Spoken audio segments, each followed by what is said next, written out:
I have been selling this book, Zanazli and Wan Chun Hong's Guide to Indie Filmmaking, which is published by MPH for a while now. It's a really good book if you want to be a filmmaker, whether it's for YouTube, social media, TV, film, cinema, whatever. This is the book to get. I'm going to make it more accessible and more affordable to all of you because I believe that everybody needs to become a filmmaker. The more filmmakers we have in the world, I think this world will be a better place to live in. Now it's available as an electronic book download on my website. I'm going to link it here. It's really cheap, it's really affordable. It's only 5 ringgit if you want to get the ebook version. Okay, 5 ringgit. It doesn't really cost much, right? It's just a little bit of something for me. I mean, it did take a lot of work to write. Each chapter of this book talks about one part of the filmmaking process. And for each chapter as well, I interview a local filmmaker. It's only 5 ringgit. It's only 5 ringgit. You're watching and listening to the Fat Bidin Film Club. I'm assuming I'm Zan Azli. And I'm Shall And as usual, every week we watch a local film and we review it, and we've been doing great so far for 2024 every week. Yes. And this week we're going to watch a local film and we're going to review it. And what's the name of the film?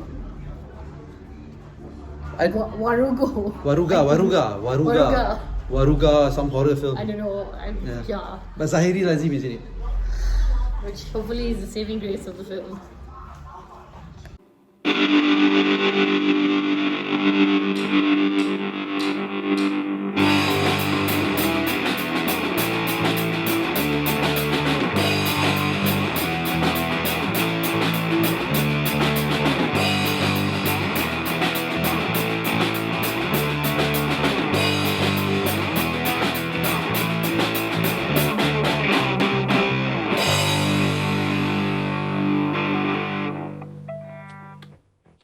Okay, so we watched a movie called Waruga.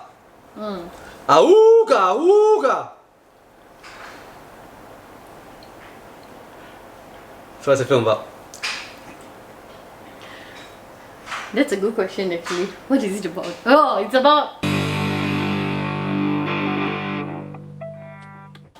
about this couple who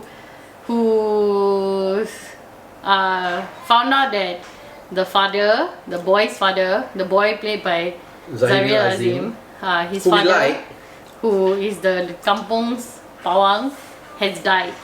But then it turns out he dies like many times. He has died many times. The Lazarus syndrome or something like that. The Lazarus syndrome. And then he's taken this like anak angkat.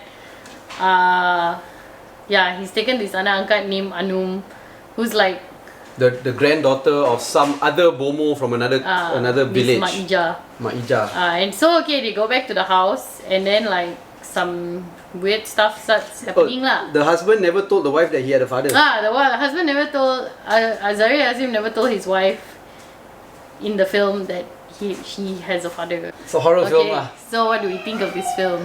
That's all the description that we're going to give. Yeah, I don't know. What else do we say? What do we think about the film?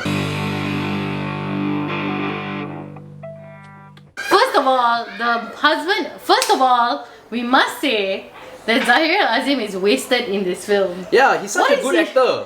What is he doing in a film like this? He's a good actor, but no opportunity to showcase acting skills at all in this film because this film is bad. It's a bad film. It's a forgettable film. I feel like it was trying to be a little bit cultural, trying to be a little bit artsy, and failing on all fronts. So, there's no chemistry between Zahiri Azim and his wife. There's no chemistry among any actors in that whole movie. The wife is like really annoying. Really, really annoying, okay? She's know those annoying annoying Malay actresses in Malay dramas that nobody knows of? That she overacts. Everything like is that. An overreaction. That's how she acts. Everything That's is like so she's like, it's really bad. So she has no chemistry with Zahiri Azim and she's overacting over everything. So already a bad match there. And then there's like this Anum girl who is like a young girl lah, I guess in her early 20s or whatever. She's supposed to be like kind of creepy, kind of mysterious, and I guess she kind of does that, but then it's also kind of weird. Like, also like no motivation. Basically everybody seems to lack motivation in this film, and then like stuff happens. Is that a good way of putting it? Yeah, the father dies many times because he's like a bomo lah, okay? So Yeah. that's why, you know, susah nak mati, mayat tak diterima tanah, tak diterima bumi lah, and then carrying the body, then the body bursts into flames, and all the stories that you read in what was that old magazine last time? Mastika, you know, in Mastika, like all these bullshit stories. So I don't know. So it's got serious Mastika vibes. And then like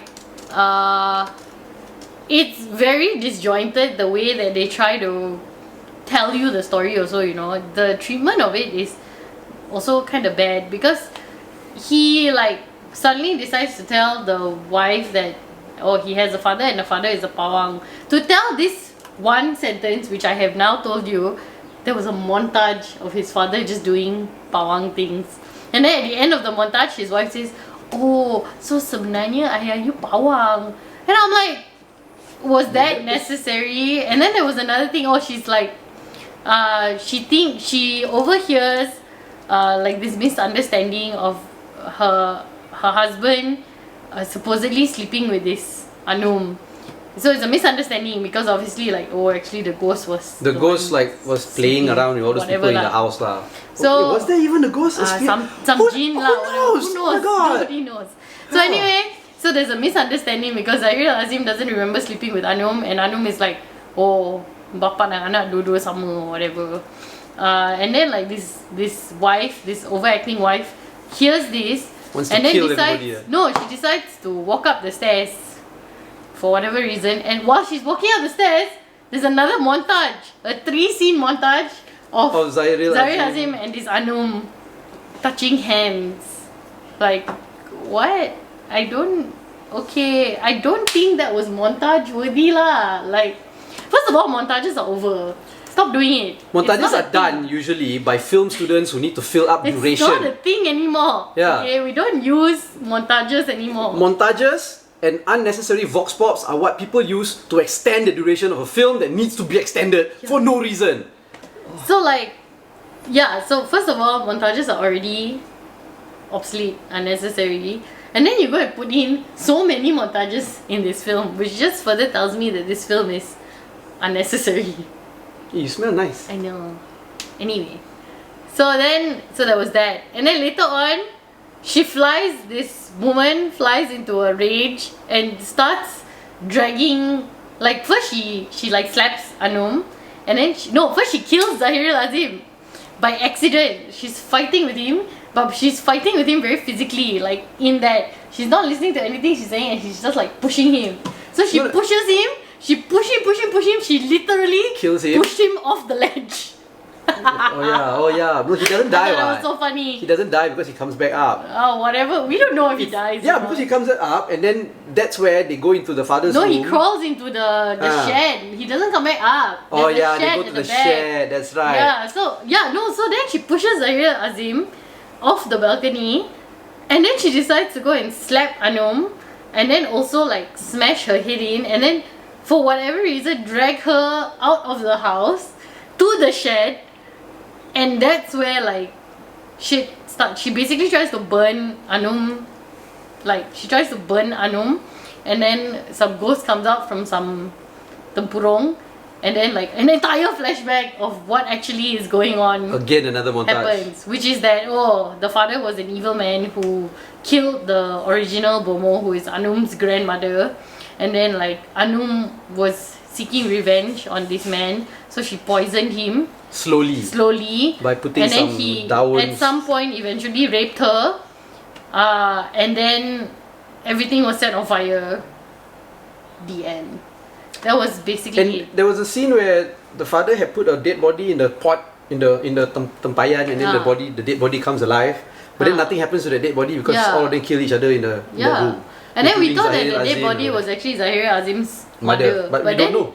We don't know. It just finishes like ends like that, yeah. Yeah, but the person that comes out of the tempura is actually Anum. So. Oh, is it? Yeah. So I don't really know. I mean Anum, the actress lah. So I don't really know what was going on. Yeah. So what do we think of the film? We don't know what to think of the film, except that it was bad. Except that it was bad. Yeah. And these are all the reasons to why it was bad. It's a bad film no acting involved, so Zahir Azim was wasted. Wasted. I don't know why Zahir Azim agreed to do this film. It's just a horrible movie, bad story, and here's the thing, right?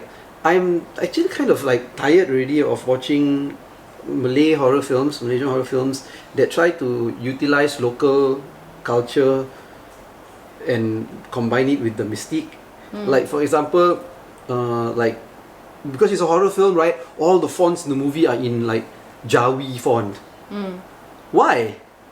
Are you trying to say that Jawi font is evil or horrifying? Because watching this film, you're gonna associate with that. Yeah. Right? And then then the Malay culture of like kuda kepang and dance and all that. What, is evil? Is that what you're trying to say? Yeah, we know the mystical past and mystical stories about all these cultural things, right? But is that what you're saying? It's evil? And that's how I'm tired of it lah. I'm tired. Why does it have to be evil? If you really wanted to explore these cultural aspects, why did it have to be like this? And then on top of that, so badly done some more. Like, was it really necessary to be horrible? It's a bad movie lah. And then they have like jump scares, with the sound. No. They have like sounds like make you just terkejut, right? But nothing happens really. It's like, what the hell? Oh. Actually, I don't understand the motive and the reason and the existence of this film. Why? And then at the end, right, a thing comes up where it shows you that Waruga akan kembali. There's gonna be a sequel. Why? They're setting up a sequel. Why? No need lah. No need. But we'll watch it anyway and we'll review it also lah. And we would have forgotten already that we watched this one. It's such a forgettable movie. So would you tell people to go watch No it? need to go watch. No, please don't watch it. When we went to watch it, it's a new film, right? It just came out. We went to watch it. There was just us, and then another couple came in. They also didn't look very interested. They were not really interested in watching either. I think they came in to like just to be alone in a dark place together. This couple. Bad movie. So yeah. Tell us what you think. Yeah, tell us what you think about horror movies in Malaysia right now. There are some good ones, but there are a lot of bad ones. And what do you think of this melding of like Malaysian culture, Malay culture, right? This our heritage, mystique, and all that, and how they treat it, lah. I'm okay to put in supernatural stuff like this, the mystique with our heritage and all that. But in this movie, it was done quite badly, lah. In most movies, actually. Yeah, like. Yeah. So. Anyway, like that lah. Okay. Yeah. So like this video, don't like this video. Subscribe to our YouTube channel. Follow us on all our social media platforms at @FatBidin. Or go to fatbidin.com to get everything you've been watching and listening to the Fat Bidin Film Club. I'm assuming I'm Zan Azli. And I'm sure it was not.